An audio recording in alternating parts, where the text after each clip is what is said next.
تقريبا الساعة 6:30 إلا، فالمحطة فاضية ولا حد ولا أي شيء. بس الشرطي ترى لو شافنا ما بوقف كده. ده فوفو، أنا وفوفو ماشيين صلاة اليوم، ماشيين ميدان الدقي، نمشي نحضر صلاة الجماعة هناك. مشينا بتاع عصير كان حاجزين اونلاين، يعني هو العصير بيقول لك الفاكهة بتاعته بتجي مستوردة من الخارج، فنحن حجزنا مشينا قال الفاكهة والله وصلت، بس القريبة لسه يعني ما نضجت، بعد تنضج ثم تتخلط تبقى عصير وانت في واحد شافني قال حلب، قال لي والله انت اسواني، يعني انا شو اسوانيين من اسمه صومالي.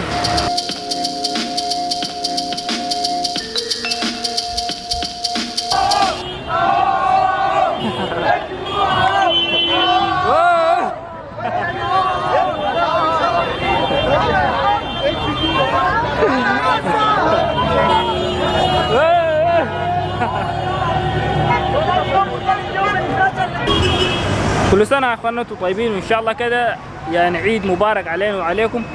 فالعموم على كل حال يا اخي الصلاة ما حضرنا لان نحن جينا وتهنا يعني كويس، فجينا بالمترو متأخرين فتهنا من الطريق، فالمسجد الناس كلها صلت وطلعت.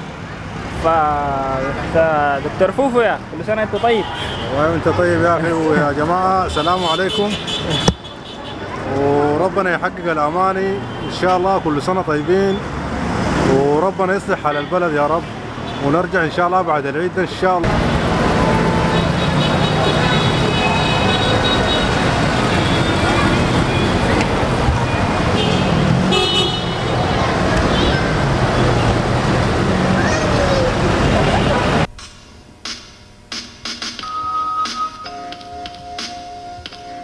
ده طبعا افتتاح، بقول لك افتتاح جديد، يعني هو فتحوا تقريبا في رمضان، لكن بس مميزين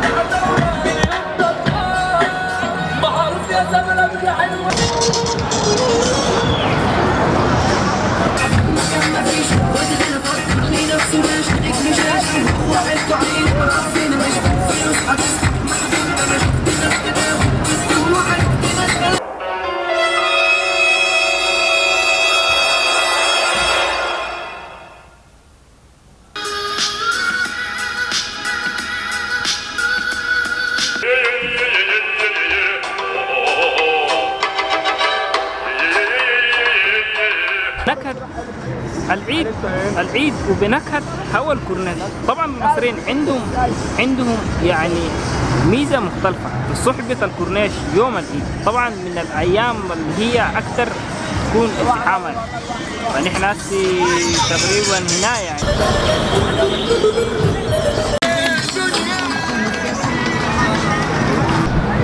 غالبا وكالعادة يعني أكثر أشخاص هم المتمتعين في العيد تقريبا الأطفال، يعني الأطفال متعتهم غير متعة الناس الكبار يعني.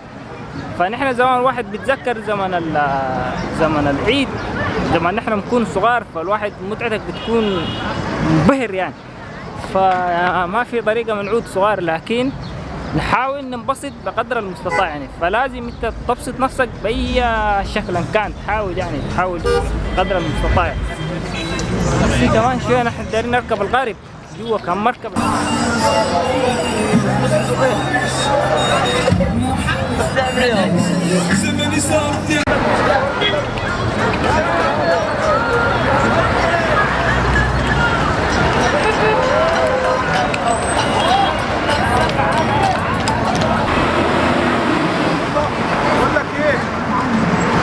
تقريبا. أكتر حاجة لاحظتها هنا الناس هنا كلهم بتاع التصوير يعني، فأنت ماشي واحد بيجرب يقول لك تعال صور، فالناس بيسألوني يا أخي، بقول له يا أخي صورنا عاوزين تصوير، فحد لو عاوز يصور أنا ما باخذ منه أي فلوس يعني، بس بصور لله وباخذ الرقم بتاعه وببعث له شنو، ببعث له الصورة يعني. فدي خدمة الواحد لابد يقدم حاجة يعني، مش كل حاجة فلوس.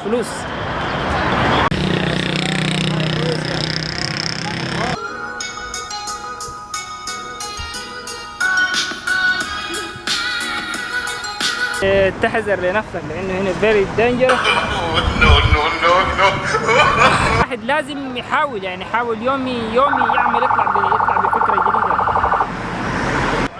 انا حنوع يعني، انا نفسي اعمل لقاءات مع الناس في الشوارع وبتاع، لكن بصراحه انا عندي تردد في الجانب ده يعني، مش انا متاكد ليه السبب مش عارف انا بصراحه يعني. فانا عندي احساس يا اخي ممكن الناس بترفض، وممكن في ناس يعني تحاول تسأل، لكن هو انا بعتقد ده حاجز من الحواجز يعني، فلا بد حاجز حواجز من الحواجز دي لابد تكسره يعني، فتعمل الشيء اللي انت عندك فيه.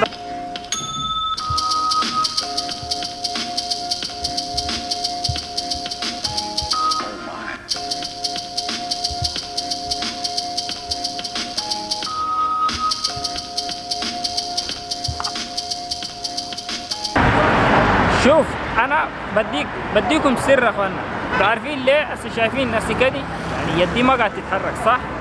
طبعا انا كالعاده اذا قاعد بتكلم دائما يدي بتكون شنو؟ يدي شغال يعني، ما بعرف اتكلم ويدي سب. لكن السر وين؟ السكرت شوف دي عامل بيها الفلاش الاضاءه التليفون عامل شنو؟ عامله فلاش. فلكن الخلفيه لو شفت كده سيئه جدا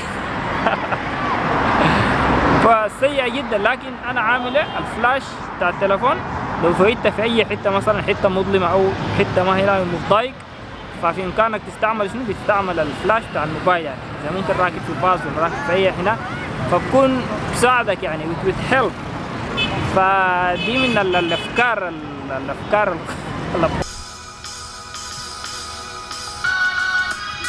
جماعي. لكن بس انا خايف المويه الكاميرا اذا المايك خشب